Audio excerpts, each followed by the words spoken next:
for which she facilitated community archiving and knowledge sharing to preserve and make the history of Lumbee migrations and American Indian mobility legible to a larger public audience. Jessica holds a bachelor's degree in history and American Indian studies from the University of North Carolina at Pembroke, and a master's degree in history with a public history concentration from Temple University. Ashley Minner-Jones is a community-based visual artist and folklorist from Baltimore, Maryland, where she has lived on the same block her entire life. Her interdisciplinary practice is deeply rooted in place, usually within the context of the U.S. South, and is focused on honoring and celebrating everyday people by lifting up their stories. Ashley delights in pointing out presences marked by absences, and vice versa, within cultural landscapes. She earned an MFA in Community Arts from Maryland Institute College of Art and a PhD in American Studies from University of Maryland College Park. As an artist, she has exhibited widely, and her work is represented in several prominent collections. Her research is being archived as the Ashley Minner Collection in the Albin O'Coon Library of the University of Maryland, Baltimore County. A monograph of one of her most recent projects, a reconstruction of East Baltimore's historic American Indian reservation, is forthcoming. Ashley is an enrolled citizen of the Lumbee tribe of North Carolina. And last, but certainly not least, Tiffany Chavis is the Outreach and Education Librarian at the University of Maryland, Baltimore, for the network of the National Library of Medicine, Region 1. In this role, she fosters partnerships, coordinates outreach efforts, and provides education programming for the region with a focus on consumer health, health literacy, and patient education. In addition, technical assistance and guidance is provided to organizations who have an interest in or have been awarded NNLM funding for projects within the region. The overall goal is to build partnerships and improve access to health information for librarians and other information professionals, medical and public health professionals, researchers, and communities throughout the region. Tiffany also works on archival projects focusing on Indigenous identity and description at other area universities, such as the University of Maryland and University of Maryland, Baltimore County. So please join me in welcoming our first set of speakers.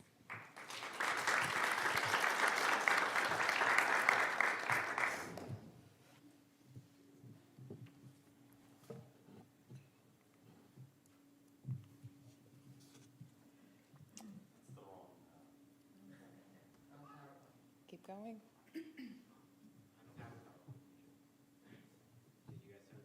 Yes, we do. Good morning, everyone.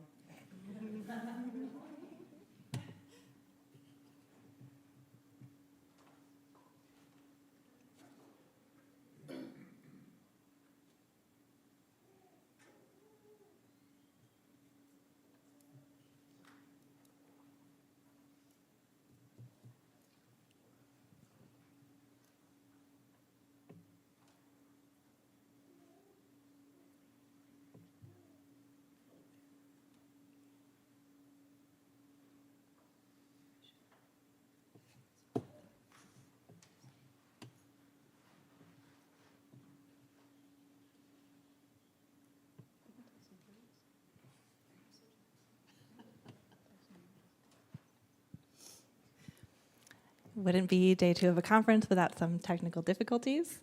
We can tell some jokes. We could tell some jokes. What do you call 2 monkeys who share an Amazon Prime account? Primates.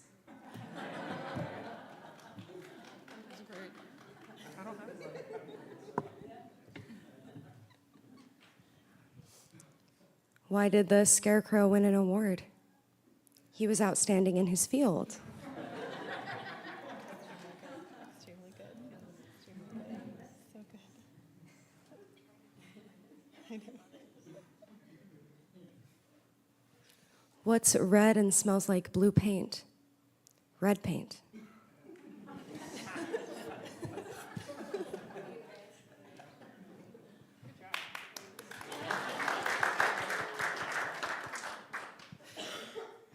We will also accept corny jokes from the audience.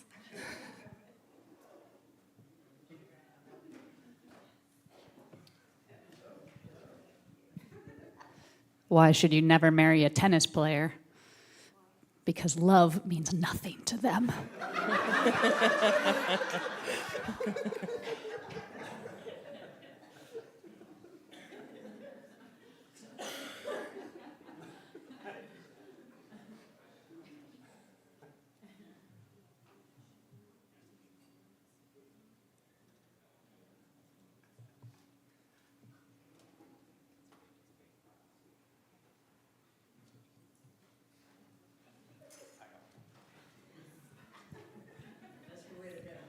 This is from a joke book for like 6-year-old boys. What do you call a fish with 3 eyes? Fish. That was fantastic, Brian. The PowerPoint is loading. It's a large file. Maybe we can have Delaney go first. Sure. Yeah, I think.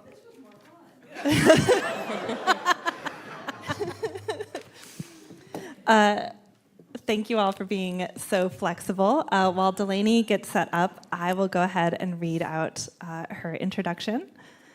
Delaney McNulty is a citizen of the Cherokee Nation, a great joke teller, and a graduate student in the University at Buffalo's Indigenous Studies Department. Her research interests include Indigenous ontoepistemologies, cognitive science, cultural property rights, Indigenous feminism, and the Native American Graves Protection and Repatriation Act. She holds a BS and an MA in philosophy from the University of Utah and the University at Buffalo, respectively.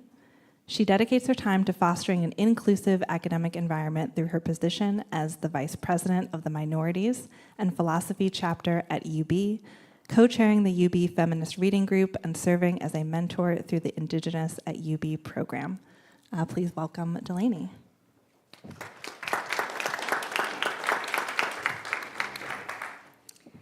Osio osda sanale I dogodaa ia Delaney titskelagi. Hello and good morning. My name is Delaney, and I am a Cherokee.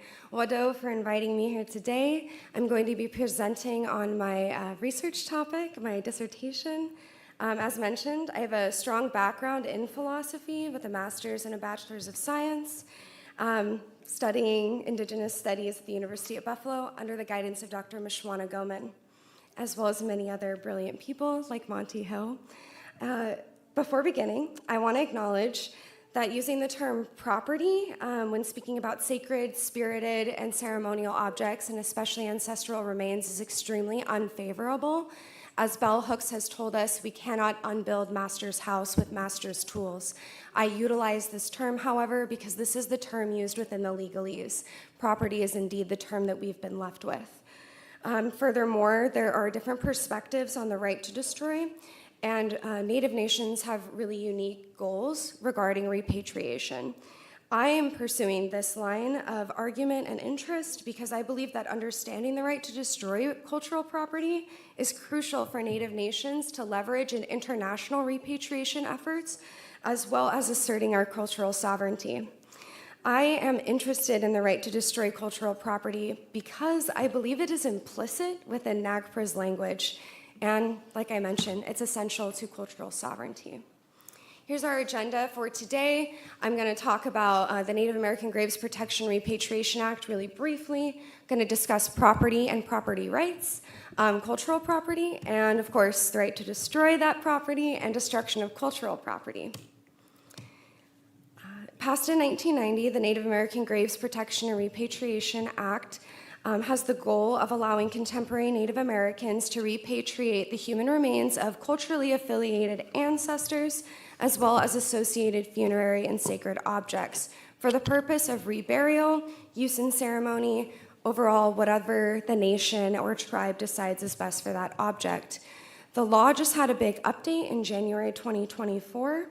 And despite the goals and punishments of the law, and to the surprise of those unfamiliar with NAGPRA, NAGPRA is met with avoidance, hesitancy, and all-out non-compliance. This hesitancy to comply, I believe, is because the right to destroy is very poorly understood and underappreciated within the United States, especially by anthropologists and archaeologists. That by destroying an object, we may be destroying valuable data or some scientific resource. Yet, as we have seen, corporations who can promise things like cheap oil or lithium batteries are allowed to destroy large parcels of our environment, seemingly at will, with little consideration for what that destruction will bring about. Since first contact, property disputes between settler colonizers and indigenous communities have been at the center of our community relations. According to the Yale Law Journal, property is a thing or things belonging to a person or possessions collectively. When you have possession over something, you are then entitled to certain rights regarding that thing. Property rights. What property rights really allude to are a bundle of rights, such as the right of use, the right of exclusion, the right of transfer, and the right to destroy that property. The right to destroy property first appeared in written record during the Roman Empire. Robespierre started writing about it in the 17th century.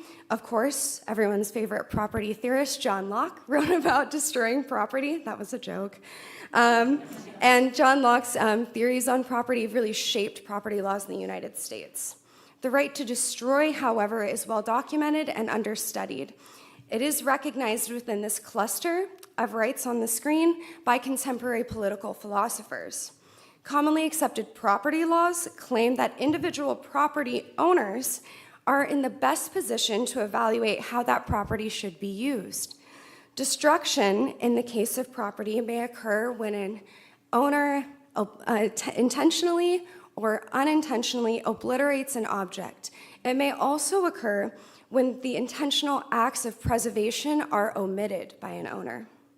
I argue that the right to destroy can also be realized as an extreme exercise of other property rights, such as the right of use and the right of exclusion. So long as the future interest in an object is no longer attainable, we can assume that that has been destroyed. If I use something up in its entirety, it's been destroyed. If I exclude you from ever using it again, it's been destroyed. Now, in this Euro-American context of property, there's little room for indigenous perspectives on communal property. While in some parts of NAGPRA, there is a recognition for communal property, especially in the case of ceremonial and sacred objects, the recognition can further complicate the rights to destroy. We can touch back on this topic later if people have questions. So if property is a thing or things belonging to someone, then how do we understand cultural property? Cultural property is defined as a unique, non-renewable resource that is important for learning about the diversity of human history and cultures. Common types of cultural property include archaeological artifacts, rare manuscripts, and objects used in ceremony. These objects are usually important for community identity, practices, and recognized as a part of a group's cultural heritage, protected by laws, traditions, and protocols. We should then assume that a cultural property right is an entitlement of a person or a community related to this unique non-renewable resource that is important to the community's identity. We should also assume that the previously discussed property rights can and should be extended to cultural property. Many feel strongly that destroying cultural property must be guarded against at all costs. These arguments often rely on paternalistic justifications that we're saving the cultural property, that the creators don't know how to care for the property, or that destroying cultural property is inherently wrong. Furthermore, cultural property that's been deemed historically significant differs in important ways from individual and just cultural property. In some interpretations of cultural property belongs to everyone in the world who would benefit from seeing, knowing, or learning about those objects. This is to say, some cultural property, especially interpretations of, especially those held by organizations like UNESCO, claim that cultural property belongs to the world's citizens, shifting individual property and even communal property into something far more abstract. And it is an apparent moral failure to destroy it. This interpretation, however, I believe is very dangerous. It advocates for multicultural hegemony that we see in many Western societies. This hegemony would be the Euro-American culture dominating, appropriating, and attempting to integrate various aspects of other cultures, only doing so in ways that maintains their authority over those cultures. And although this hegemony can give an appearance of equality and inclusion, the dominant group will still always dictate the terms of integration and representation. There have been several conventions about destroying cultural property that have all resulted in a subsequent ethos of preservation that is prevalent and pervasive within museums, universities, and governments. The desire to preserve cultural property is a theory that extends into domestic and international communities. The first legal stepping stone often pointed to for NAGPRA was the Antiquities Act of 1906. The act aimed to end the looting of Native American graves, sacred and cultural sites. I don't think it worked very well. When cultural property started to be recognized at the international level, it was post-World War II with the Hague Convention, which meant to correct the crimes that Nazis committed against cultural property. I think we all know they stole quite a bit, destroyed quite a bit. This was kind of the first time that cultural property and the destruction of it was recognized on an international stage. UNESCO, the United Nations Educational, Scientific, and Cultural Organization, put forward a convention in 1970, which was ratified by the United States.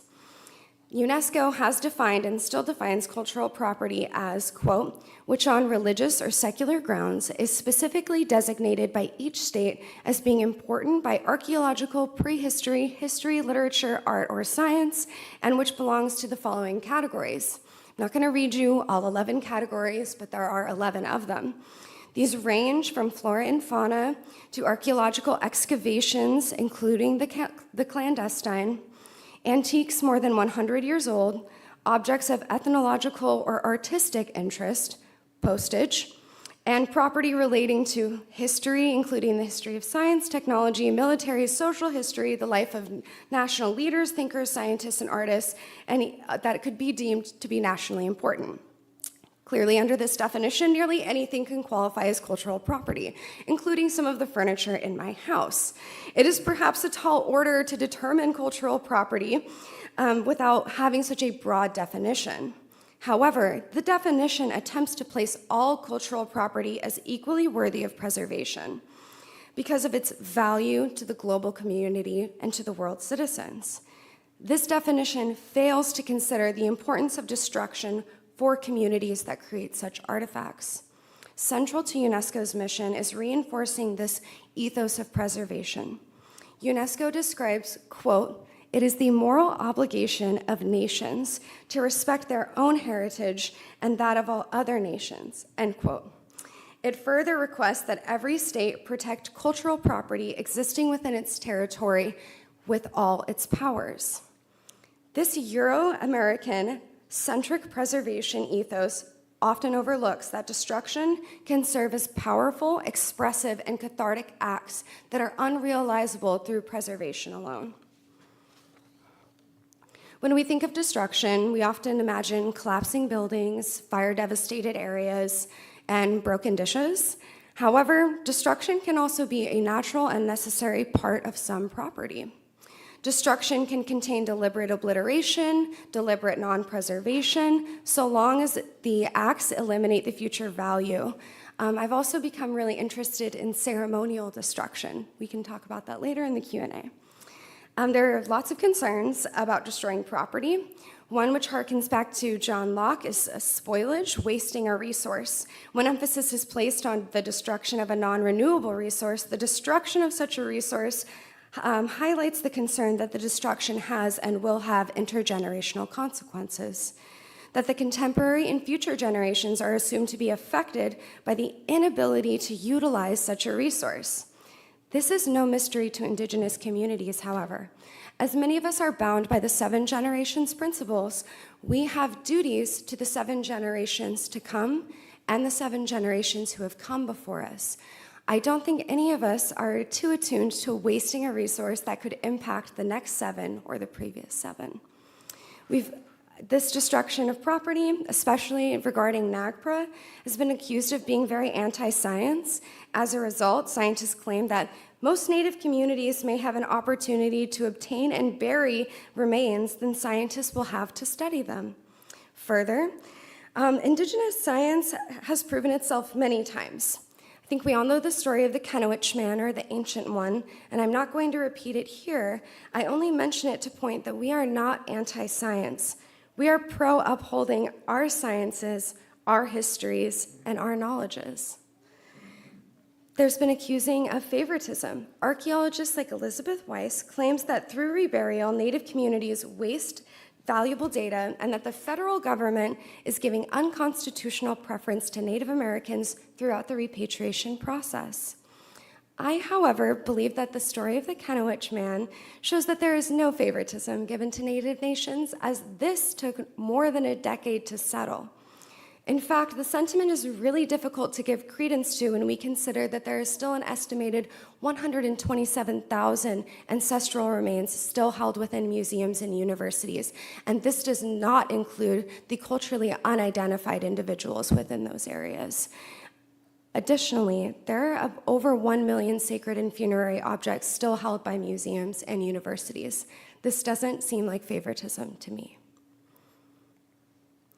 The international community of museums, universities, and federal institutions call for increasing obligations on states and nations to protect cultural properties within their possession.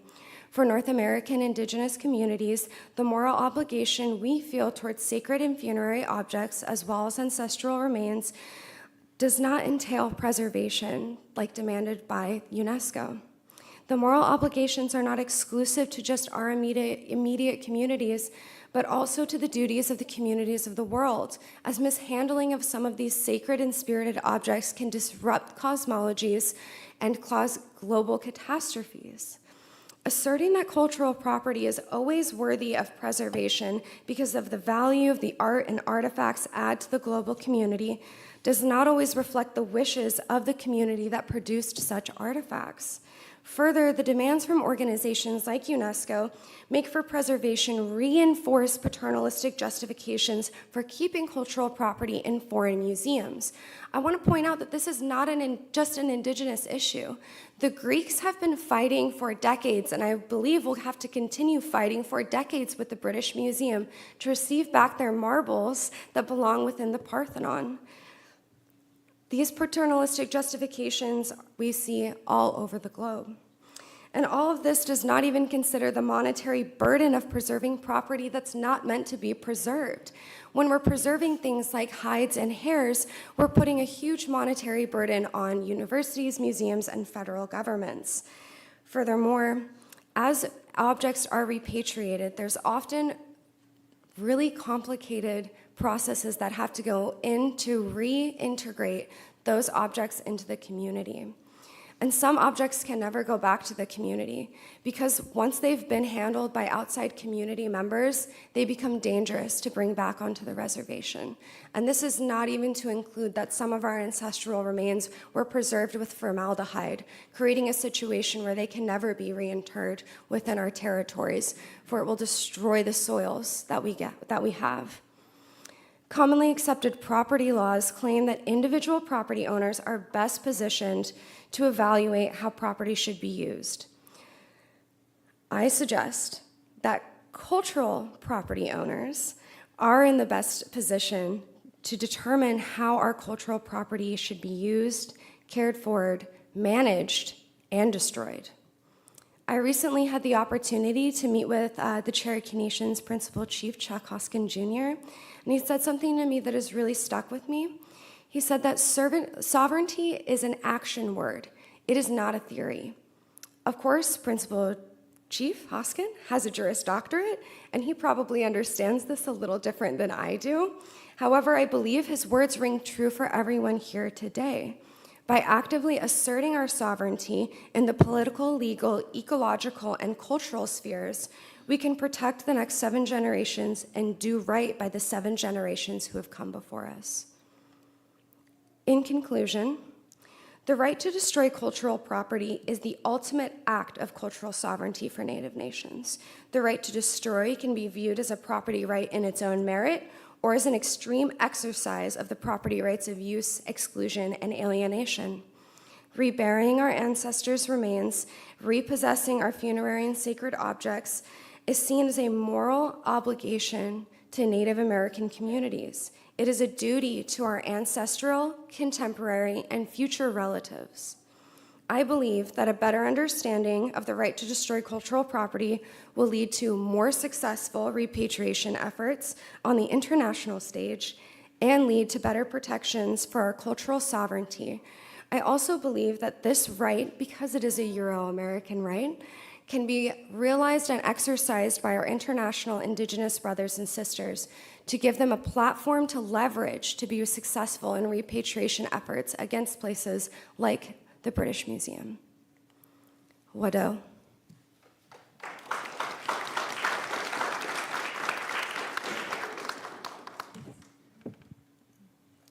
Thank you so much, Delaney. Now we're going to turn it over to our next set of speakers. I'm not going to reintroduce them, and we will cross our fingers that the PowerPoint is loaded and working.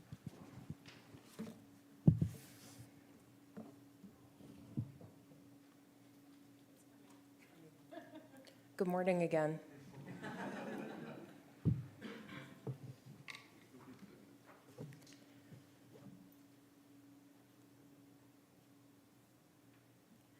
There it is. Thank you. So this is Activating and Amplifying Indigenous Knowledge, Collaborative Efforts, and Community-Based Research and Archival Practices. I'm Ashley. I'll go first. So the place today known as Baltimore is part of the ancestral homelands of the Piscataway and the Susquehannock. A diverse host of American Indian folks from other nations have passed through or lived there at different times and still do.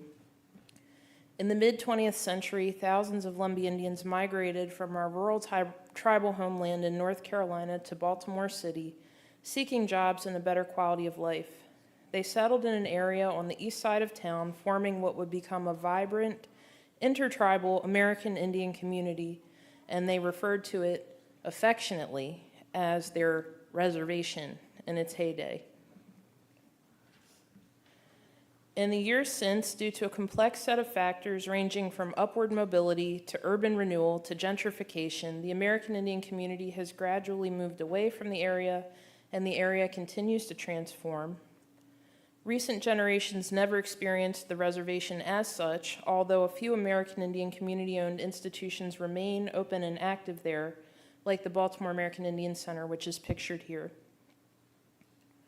For the past decade, I've been collaborating with about 40 Baltimore Lumbee elders and a whole creative team to map and reconstruct the former reservation. Our methods have included everything from walking to drawing to oral history to traditional archival research. And together we've produced a print guide to East Baltimore's historic American Indian Reservation, which is available up front and from me directly. BaltimoreReservation.com, and the Guide to Indigenous Baltimore Mobile Walking Tour app, which is available for free download on both Apple and Android platforms. Sadly, in the time since we started work on the Baltimore Reservation Project, over 1/4 of the collaborating elders have passed away. Last year, I applied for a Library of Congress American Folklore Center Community Collections Grant, and shout out to my dear friend Michelle Stefano and other friends at Library of Congress who may be watching. With a real sense of urgency, I proposed Beyond Baltimore Street, Living Lumbee Legacies, an oral history and photo documentary project that celebrates the fascinating everyday lives of Baltimore Lumbee elders who managed to remain in community with one another despite the loss of their reservation, which was that geographic center they established for themselves as young people in the mid-20th century.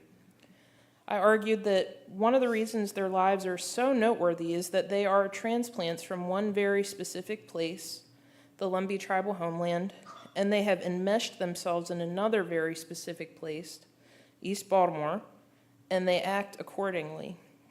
They are the progenitors of a whole new culture that has been inherited and riffed upon by the generations of Baltimore Lumbee that descend from them. Hi. We were successful in our application, so this year, my dear friend, photographer Jill Fannin-Previs and I have been collaborating with 15 of the Lumbee elders to produce forever accessible records of their everyday lives and likenesses. I record interviews and Jill takes photos, and basically we've been asking to go with these elders to do whatever they like to do for fun.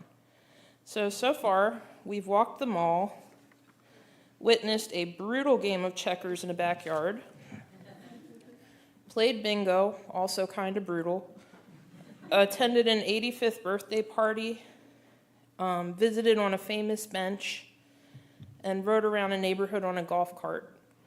We're hoping to present our project to the public next year in the form of a mobile exhibition that will tour the area, beginning at the mall where the elders like to walk, so very important Library of Congress project at East Point Mall, if anyone's familiar, and proceeding to other spaces where they like to hang out so they can be recognized and celebrated there before heading to the usual suspect venues like the Baltimore American Indian Center or the Maryland Center for History and Culture. And I'll just close by saying it's an absolute privilege to be able to spend time with these elders. They are my why. They are the true archive of our community. It's a tremendous honor to co-produce their representations for the documentary record, and a serious responsibility to make sure they are happy and satisfied with what we've made in the end, because it will outlive all of us. Thank you.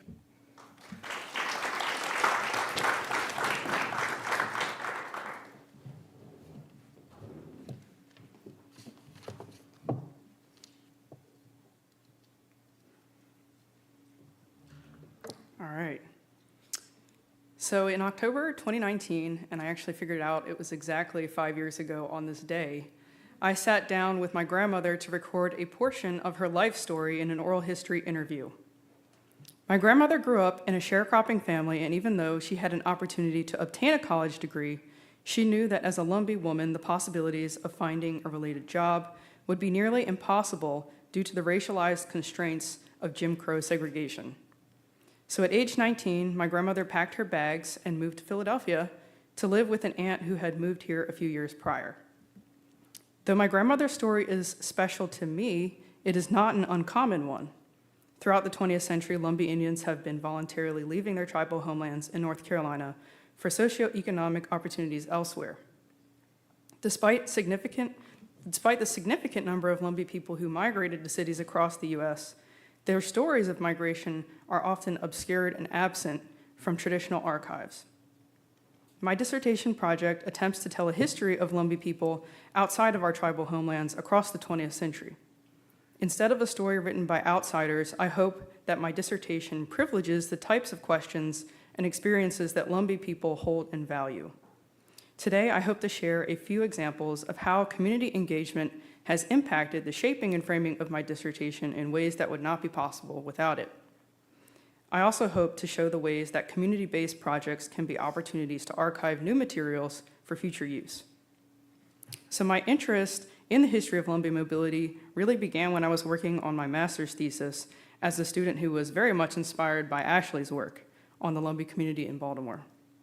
I started this project by researching migrations to Philadelphia and Lumbee's involvement in Philadelphia's urban Indian community that thrived between 1945 and the 1980s.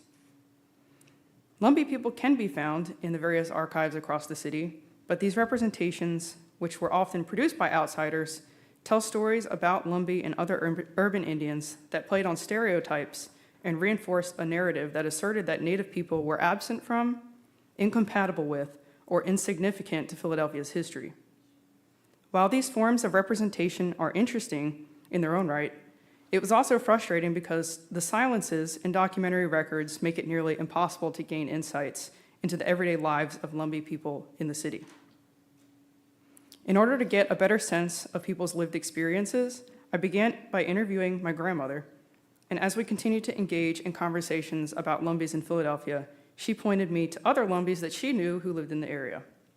These connections grew rapidly, and within 2 years, I was able to find and talk to dozens of Lumbee families who had lived in Philadelphia at some point in their lives. So thanks to training and collaboration with the Southern Oral History Program, I was able to conduct several formal oral history interviews with these people, which are now archived at UNC Chapel Hill. And these interviews were extremely beneficial to me as a researcher. They gave me leads on where to look for new archival sources, gave me a better sense of the wide variety of migration experiences people had, and also served as catalysts for relationships with individuals that I still hold today. Additionally, these interviews were also beneficial for those who engaged in the conversations. Over the years, I've witnessed newfound excitement amongst Lumbees in Philadelphia to share their experiences being native in this place and becoming invested in celebrating those stories with others. So in addition to conducting some oral history interviews, I was also able to host a community archiving event where I invited people to bring materials that they felt represented their experiences as Lumbee people in Philadelphia. And although I wasn't sure what to expect, people showed up and brought a variety of things for me to digitize and entrusted me with these stories. For example, Miss Mardella Lowry, a Lumbee artist, storyteller, and longtime Philadelphia resident, brought photographs, program booklets, and newspaper clippings that highlighted her career of educating school children about Native American history and culture.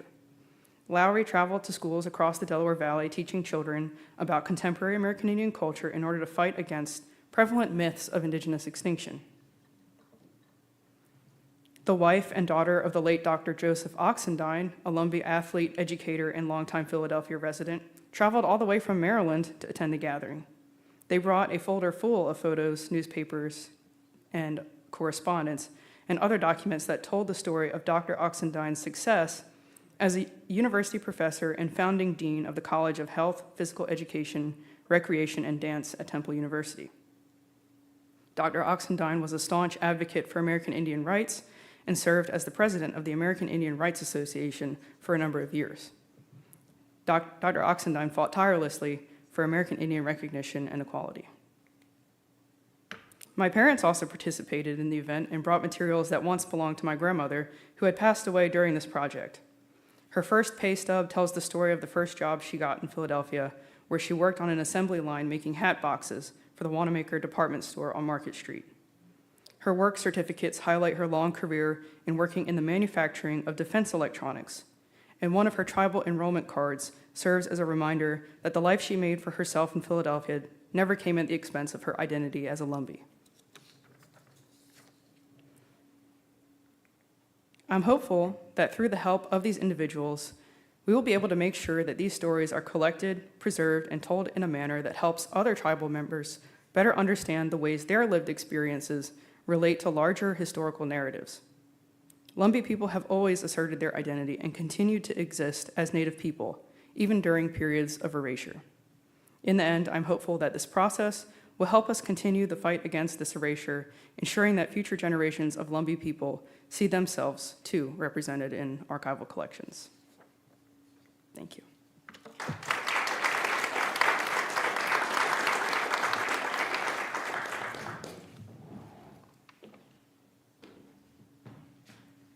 Good morning. So I'm going to switch it up a little bit. So I'm going to be talking about SNAC. It's a project out of University of Maryland. So SNAC stands for the Social Networks and Archival Context, and it's maintained at a University of Virginia. So what it does is it helps users discover biographical and historical information, create it or document it in historical resources and related resources held at cultural heritage institutions around the world. Using this crowdsourced cooperative model, it helps address the challenge of having archival collections divided all around the world. Oh, well, I guess I forgot to show you that slide. but I pretty much told you all that, so. Okay, so you can see here that SNAC offers a number of important departures from traditional archival description that may benefit Native and Indigenous communities, or community discovery, access, and use. So it allows editors to create new authorities, essentially at will, and then link them to authorities to relevant historical resources and archival collections, again, all over the world. So this is unlike the Library of Congress and other standard authority files which require bureaucratic approval processes. So again, SNAC follows this cooperative model. So Indigenous community members and allies who know the content and understand the complexities of it can be the ones creating and editing these records. In 2022, there was an edit-a-thon event, and there was a total of 18 Indigenous participants that represented 24 communities and nations. So with the IMLS grant that was received, we were able to expand our work. The aim was to accomplish the project's goals by hosting and creating educational events, ongoing research in the form of focus groups, and testing to foster conversations among a range of Indigenous users, and also by creating and maintaining relationships with Indigenous communities.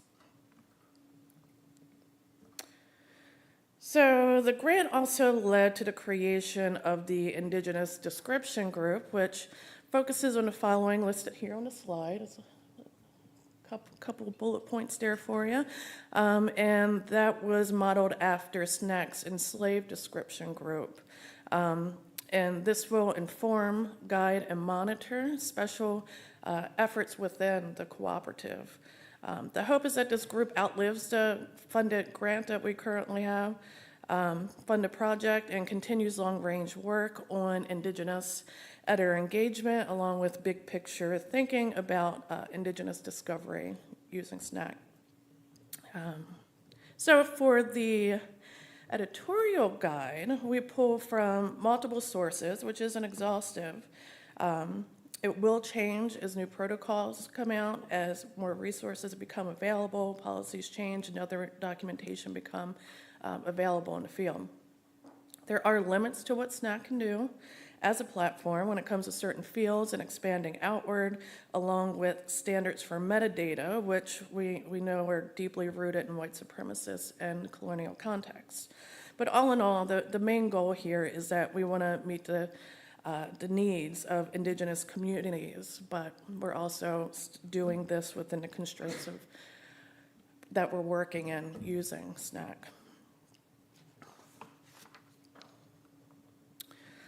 Okay, so we've identified several priorities.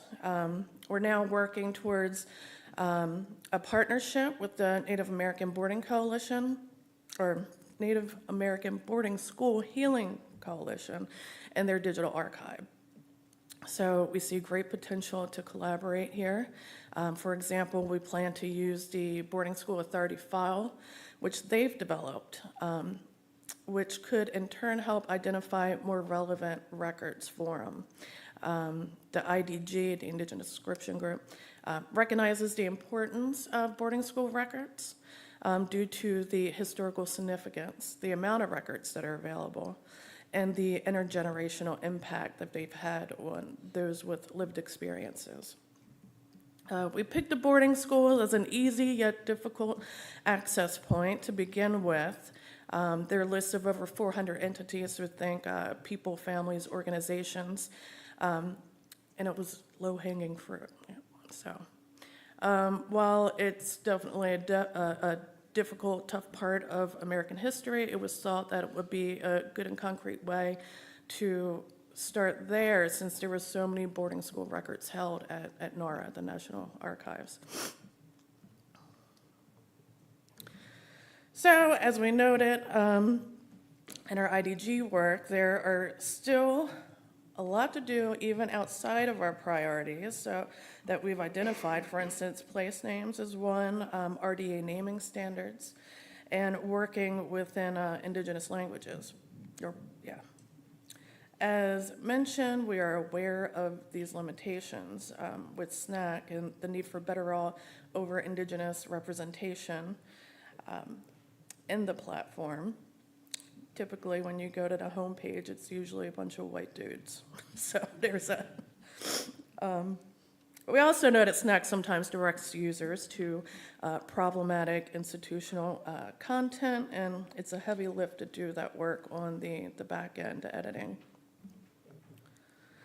So if any of you are interested in joining the Indigenous description group, or someone you think might be interested in working with us on focus groups as well, you see the email here. Don't be shy. Send us an email.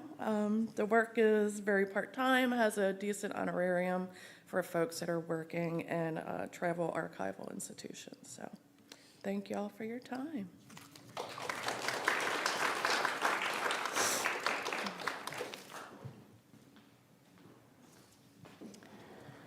Big thank you to all of our speakers and panelists.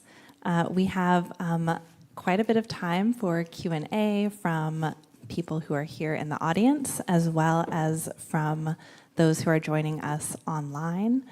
I will just, as a reminder for anyone who is asking a question in person, please hold your microphone up to your face as close as possible so that we can hear you and those online can also hear you. While folks are perhaps thinking of questions, I can start us off with a question for the group. Something that Tiffany had noted was that all of us here, not all of us, all of you all here on the panel are tribal citizens, and that impacts your work in obviously a lot of different ways. And so I was wondering if any of you would like to speak to the obligations or directions that you feel pulled in as tribal citizens who are also public-facing researchers.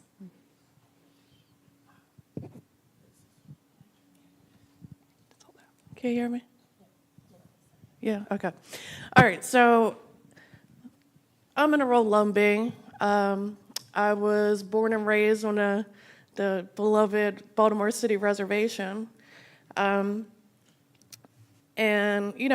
as Indigenous, as Natives, as Indians, we're all proud of our history. We all have a story.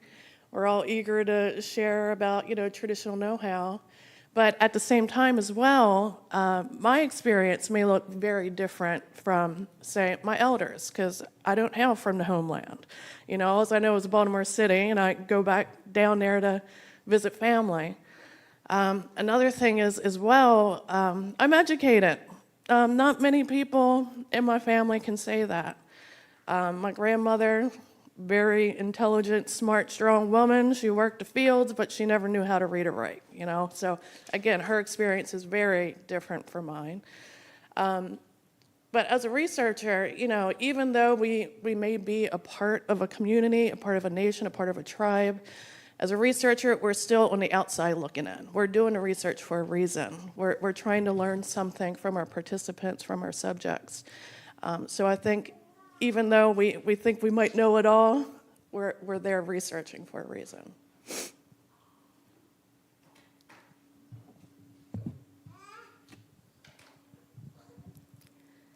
I think as Indigenous people, we have a responsibility and accountability to our nations or to our communities that I think is really important. But beyond that, shameless plug, I just published a piece with the American Philosophy Association's feminism blog on pretendians in academia. As a Cherokee, I feel like they're always Cherokees. I don't know why that's the case. Everyone has a Cherokee princess great-grandmother, which is really perplexing.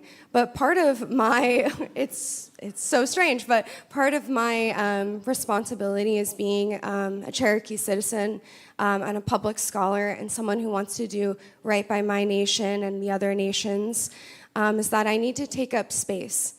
For too long, there have been other people in academia telling our stories, speaking on our behalf when we never asked them to. That's my responsibility as a Cherokee citizen, as a responsible researcher, and as just a good human, is to take up the space that I deserve to take up.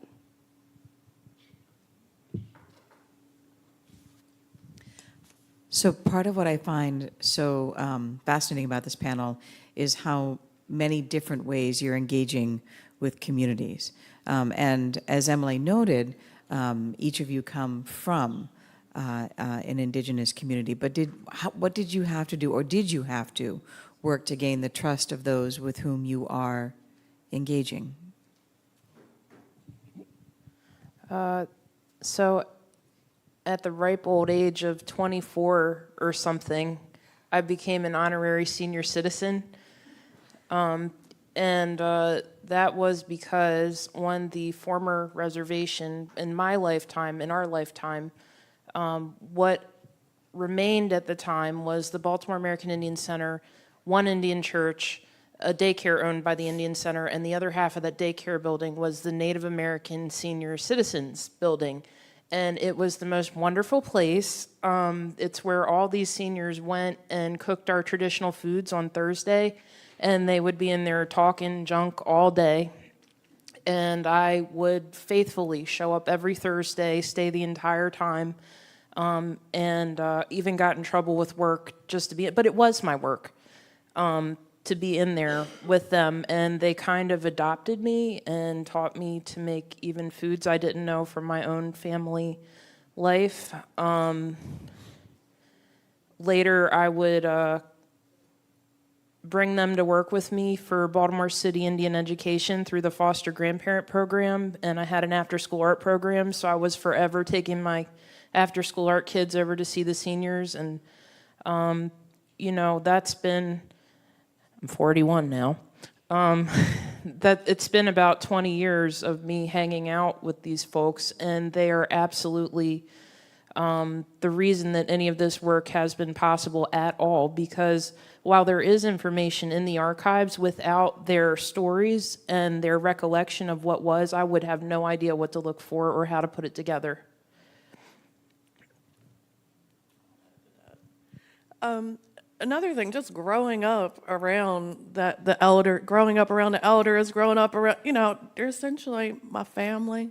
And if they ain't my family, they're they're like family, you call them cousins anyway, that sort of thing. So gaining trust, I don't think is much of an issue because you are a part of the community. People know you. And if I haven't seen somebody since I was it's been a long time and they don't remember my name, but they'll know me as Smitty's kid, So there's just connecting the dots of things.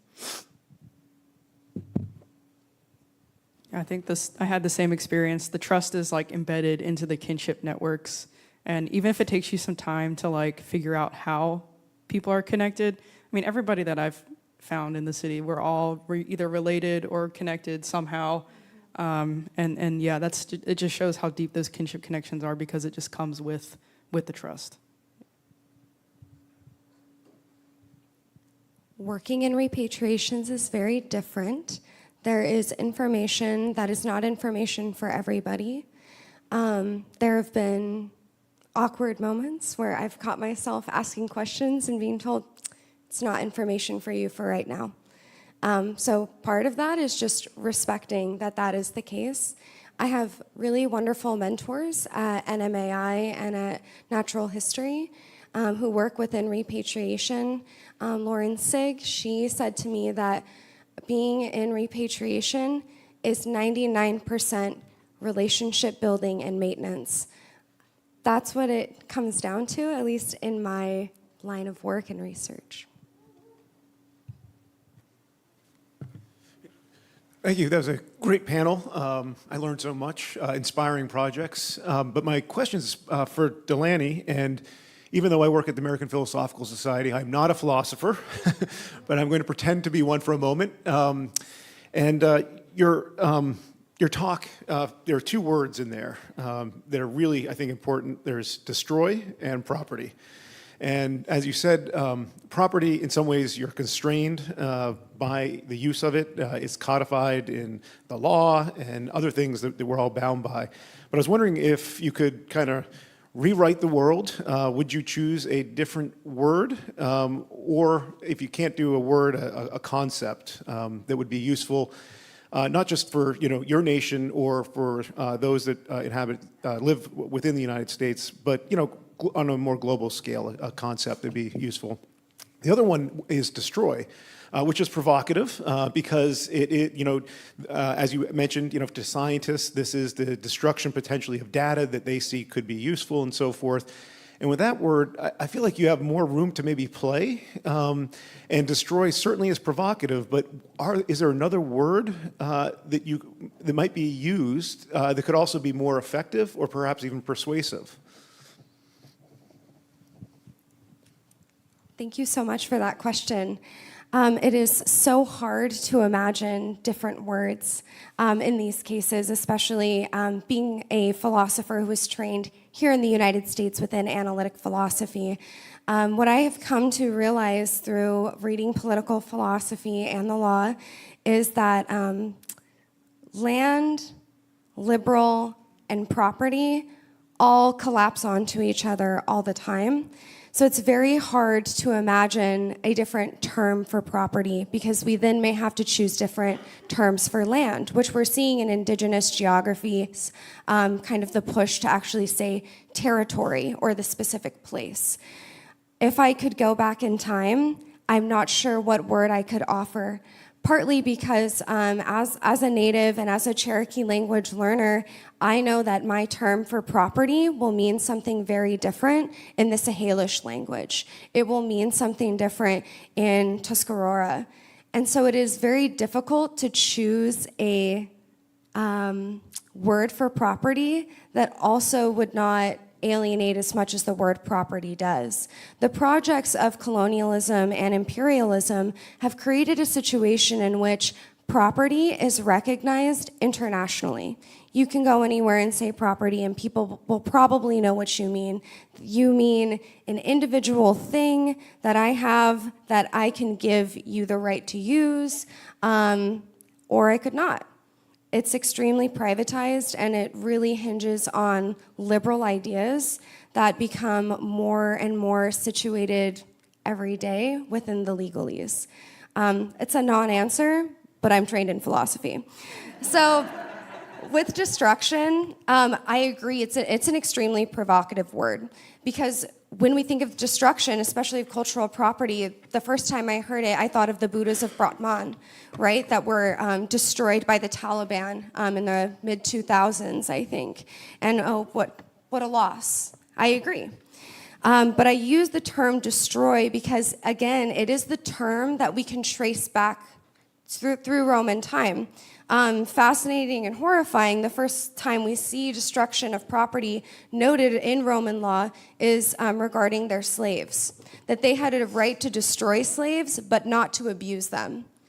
And that issue of body and destruction I find to be really, really fascinating, especially when we look at how enslavement then played out in the United States for a number of people. If there were a different word I could choose, I feel lost at what we could entail as destruction or as destroying. There are many ways that we can destroy: obliteration, purposeful. We could just omit preservation, like a dilapidating house. The owner of that home, they don't owe anyone anything to let it not fall into disrepair.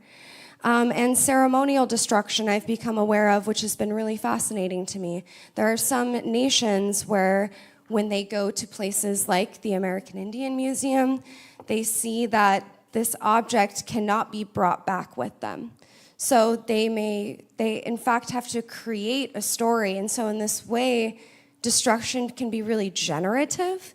They have to create ceremonies, stories, and practices of how to put these objects to sleep, so that they can no longer be objectified in the most true ways, these spirited objects that then become objects of fascination instead of ceremony and sacredness.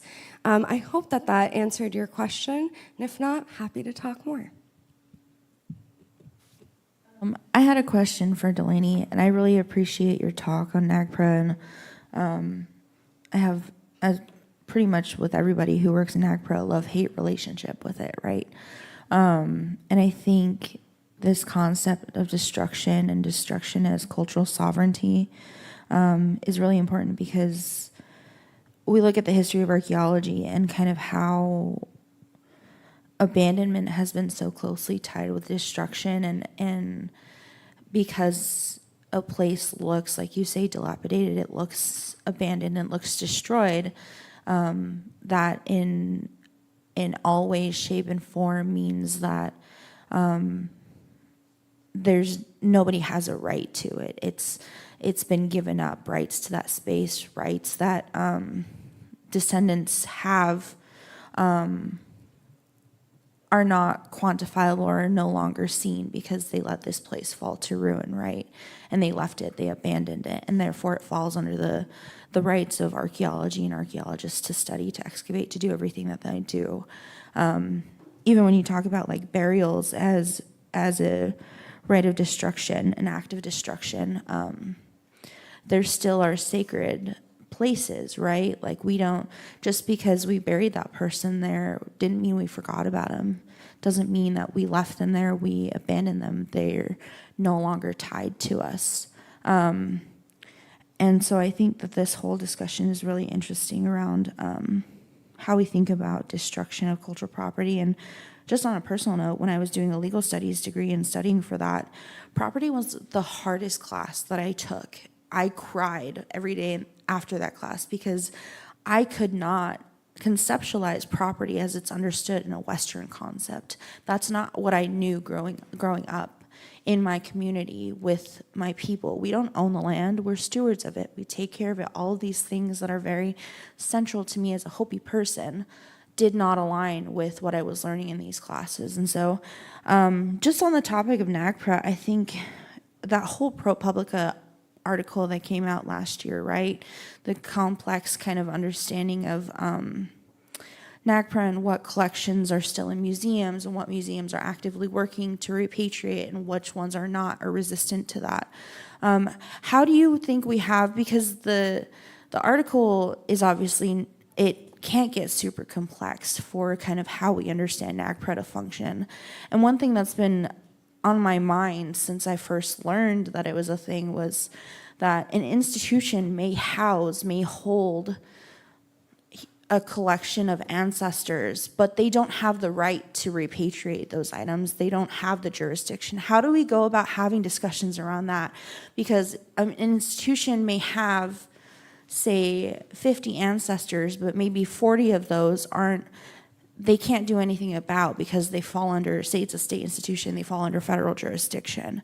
And it's up to the federal government to then start these repatriation conversations. How do we have discussions around that and kind of thinking about, I guess, I don't want to say unfairness, but kind of the intricate complexities of NAGPRA and how an institution may look bad on the front, on the face of it, but may actually be doing the work to do that, but there's some things that are outside of their control.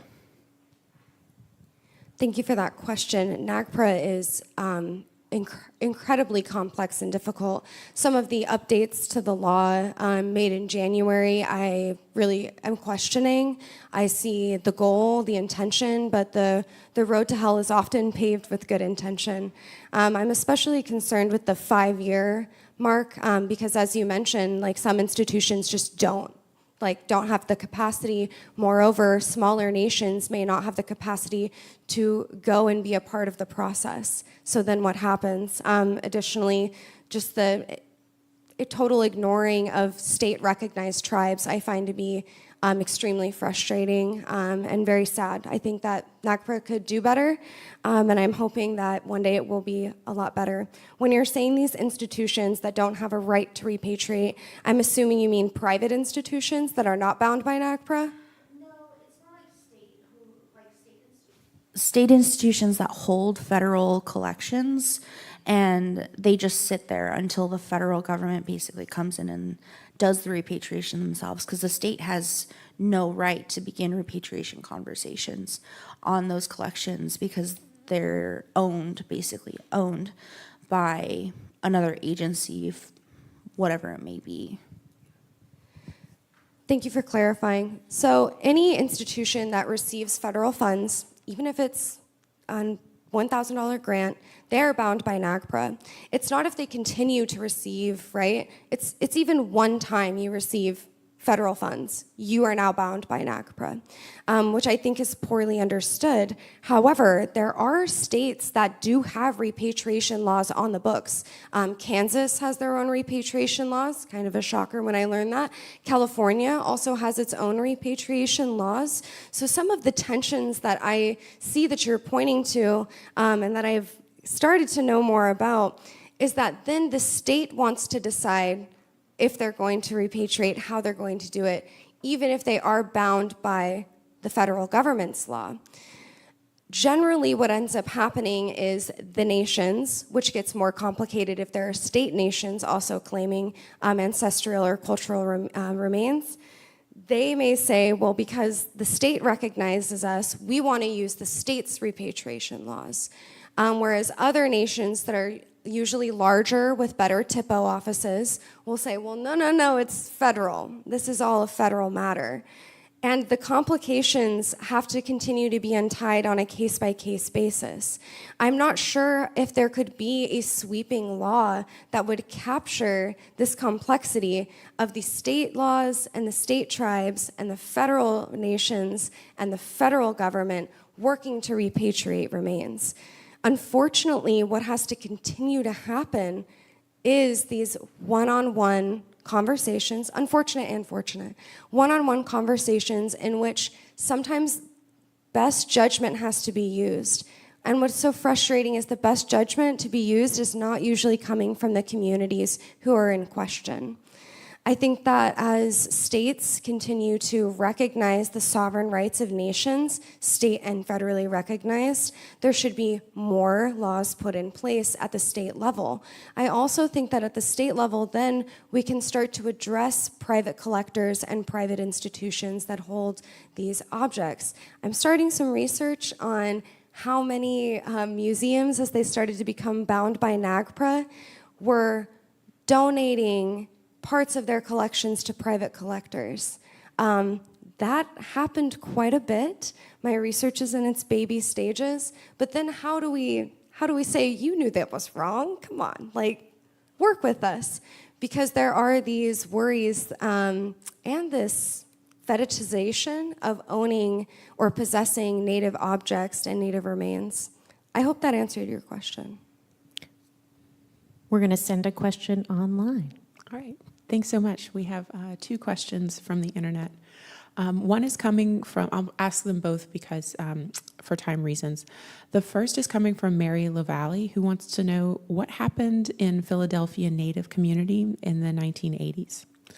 And then the second question is coming from Bradley Clements to Delaney. Thank you for a great presentation. I find the UNESCO's definition of, quote, cultural property as, quote, non-renewable, to be strange and questionable.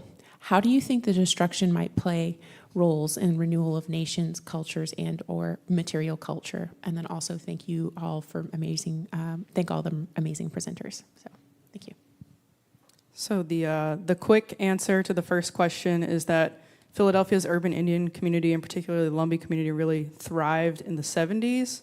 And this is because they founded the United American Indians of the Delaware Valley, which is kind of an urban Indian center just 2 blocks that way. And so the community had a place where people could come together and celebrate their shared identity. But what started to happen in the 80s is that the older people who moved here after World War II started to get older, and a lot of people, when they retired, they wanted to move back to North Carolina, which is pretty common. And so we started to see a population decline. And as that population decline continued, those kind of central areas that were really kind of commanded and spearheaded by those elders started to fall apart. Yeah. Thank you so much for that question. I love how you've pointed out this nuance of non-renewable and material culture and destruction. I agree, non-renewable is not a very great term. I spoke a little bit earlier about how new ceremonies are having to come about and how destruction can be generative in ways that preservation alone can't be. Just to plug, again, some of my mentors at the Native American Indian Museum in the Smithsonian, what they're doing now with their repatriation is they're repatriating what they can, what people want to take back. They're housing things that people give them to say, hey, we don't have the ability to house this, but we do want this preserved. What they're doing is investing in new cultural property that is being generated by contemporary Native artists.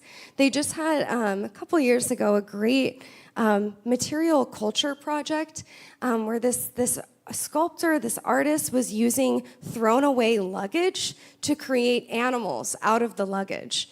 Talk about just a great use of the things you find in the world around you to create pieces of art, which is a lot of how Native art comes about.